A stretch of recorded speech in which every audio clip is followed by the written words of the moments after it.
indicação política do ministro do Supremo servia para blindar aquele que os indicou de possíveis investigações por parte destes que foram por estes indicados. Entende? Só que de uns tempos para cá, parece que o legislativo corrupto perdeu força de controle sobre o Supremo. Então eles trabalham o tempo todo tentando sequestrar a corte para que se submeta à vontade dele contra a Constituição, para a qual existe a corte, que é a razão de ser da corte, proteger o texto, a integridade do que está dito lá. Claro que a PEC, ela quer tirar do STF a prerrogativa de julgar políticos, porque hoje o foro privilegiado não é mais interessante a eles, porque eles já não estão tendo mais controle sobre esses ministros que foram indicados politicamente.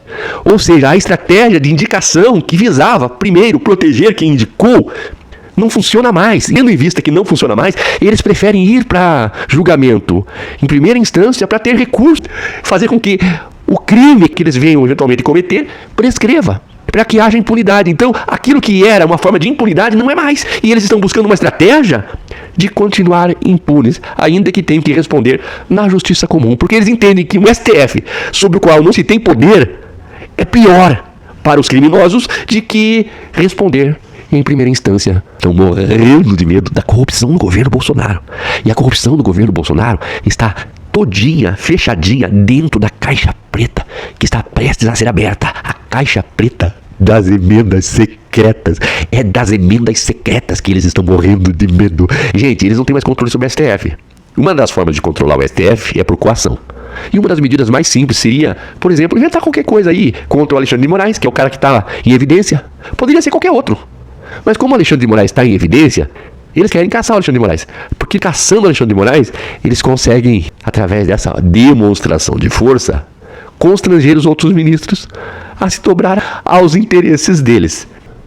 Como isso não vai ser possível, eles querem tirar o deles da reta, acabar com o foro privilegiado. Porque antes o foro era importante, era um meio de fazer com que houvesse impunidade, eles nunca fossem presos, porque os ministros indicados dançariam a musiquinha dos corruptos.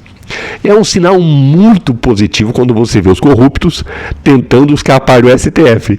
Porque o STF é fundamental para a democracia. E se o STF é objeto do medo dos corruptos, isso é muito bom, gente. É uma conquista maravilhosa da nossa sociedade. Um STF que, apesar da indicação política, tem se colocado contra os corruptos. E os corruptos estão com medo do STF. Isso é uma excelente notícia, gente.